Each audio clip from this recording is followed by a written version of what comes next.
बिस्मिल्लाहिर्रहमानिर्रहीम इय्याका नअबुदु व इय्याका नस्तईन। मुझे आज बड़ी खुशी है कि जिस तरह मेरी कौम, मेरे पाकिस्तानी जिस तरह आज फ़लस्तीनियों की हिमायत के लिए निकले और जिस तरह उन्होंने उनके ऊपर जो जुल्म हो रहे हैं उसकी आज निशानदेही की और उसकी मज़म्मत की, मैं आपको सबको खिराज तहसीन पेश करना चाहता हूँ। जब से इसराइल बना,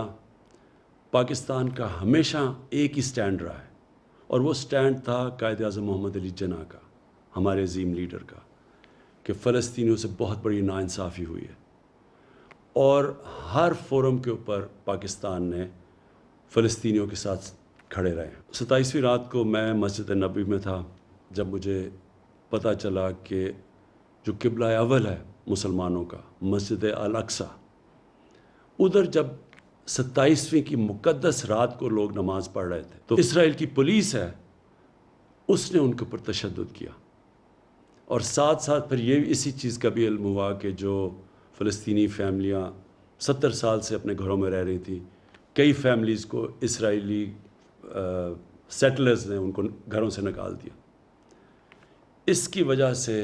एक नया इंतशार शुरू हो गया और फिर जो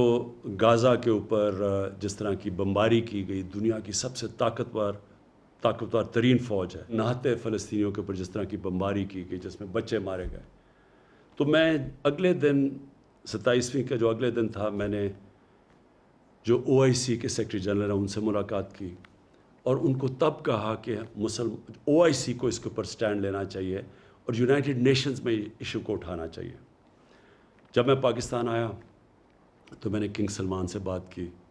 और उनसे भी यही हम बात की कि ये जो जुल्म हो रहा है फ़लस्तीनियों पे और जो अल-अक़सा में हुआ है, इसके ऊपर हमें अपनी आवाज़ बुलंद करनी चाहिए। तुर्की के जो प्रेसिडेंट है तैयब अर्दोगान, उनकी मुझे कॉल आई, उन्होंने भी यही चीज़ कही। महातिर मोहम्मद की मैसेज आई, कॉल आई, उन्होंने भी यही चीज़ कही। और फिर मैंने बात की फ़लस्तीन के जो सदर हैं महमूद अब्बास, और उनसे हमने कहा कि हम पूरी तरह उनको यकीन दिलाया कि हम सब पाकिस्तान, बल्कि मुसलमान दुनिया, बल्कि वो दुनिया जो इंसाफ में मानती है, वो सब उनके साथ खड़ी है। शाह महमूद कुरैशी को उसके बाद फिर मैंने कहा कि वो यूनाइटेड नेशंस की जनरल असेंबली में जाएं और OIC और मुसलमान मेंबर से इस इशू को उठाएं, और उन्होंने बड़े भरपूर तरीके से इसको उठाया और मैं उनको दाद देता हूँ इसकी।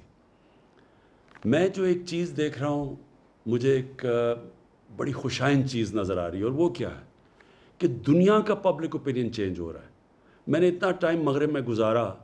पहले भी जब इसराइल की फ़ौजें जुल्म करती थी फ़लस्तीनियों पे, तो मैं कभी मगरिब के अंदर उनके अखबारों में, उनके मीडिया, उनके पॉलिटिशियंस को मैंने कभी नहीं देखा कि इसराइल की वो तनकीद करें, बल्कि वो सारे इसराइल को ऐसे होता था कि जैसे जुल्म इसराइल पे हो रहा है। लेकिन ये पहली दफ़ा है कि वहाँ से आवाज़ें उठनी शुरू हुई, उनके अखबारों ने इसकी तनकीद की, उनके मीडिया ने इसकी तनकीद की और पॉलिटिशियंस ने खड़े होके, कभी मैंने समझता था कि अमेरिका में वो इसकी इसराइल की तनकीद करेंगे और मगरबी ममालिक में। इसकी ये जो पब्लिक ओपिनियन तब्दील हुआ है, इसकी एक बहुत बड़ी एक और वजह है सोशल मीडिया। मेन मीडिया अगर कोई रिपोर्ट को रोकता भी है,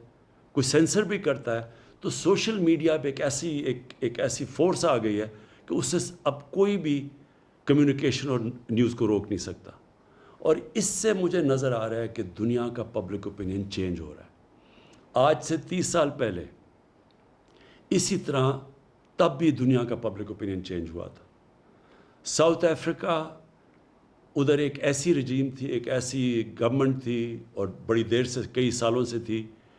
जो नस्ल परस्त थी, जो एशियंस और अफ्रीकन्स को बराबर के शहरी नहीं समझती थी, और इनके साथ बड़ी बड़ी दुनिया की ताकतें खड़ी हुई थी इस नस्ल परस्त रजीम के साथ। लेकिन जब दुनिया में पब्लिक ओपिनियन चेंज हुआ तो यही जो ताकतवर कुव्वतें थी, जो मुल्क थे, इन्होंने ही ज़ोर लगा के साउथ अफ्रीका के अंदर उनको रजीम के ऊपर, जो साउथ अफ्रीकन गवर्नमेंट के ऊपर, इन्होंने उनको मजबूर किया कि वो बराबरी के हुकूक दें افریقنس کو اور ایشینز کو. اسی طرح کا میں ایک شروعات دیکھ رہا ہوں کہ انشاءاللہ دنیا کا جو پبلک اوپینین چینج ہو رہا ہے، دنیا کا پبلک اوپینین اب زور لگائے گا. بڑے بڑے یہ جو ملک ہیں جو اب تک سپورٹ کرتے رہے ہیں اسرائیل کو، یہ پورا پریشر ڈالیں گے کہ فلسطینیوں کو بھی ان کے حقوق دیے جائیں. اور انشاءاللہ ایک دن آئے گا جب کہ فلسطین کے لوگوں کو اپنا ملک ملے گا، ایک منصفانہ سیٹلمنٹ ملے گی، وہ بھی برابر کے شہری رہ سکیں گے جو کہ فلسطینی اسرائیل میں رہتے ہیں، ایک برابر کے شہری بن کے رہ سکیں گے. اور ہم دعا کرتے ہیں کہ وہ دن جلدی آئے. پاکستان پائندہ باد.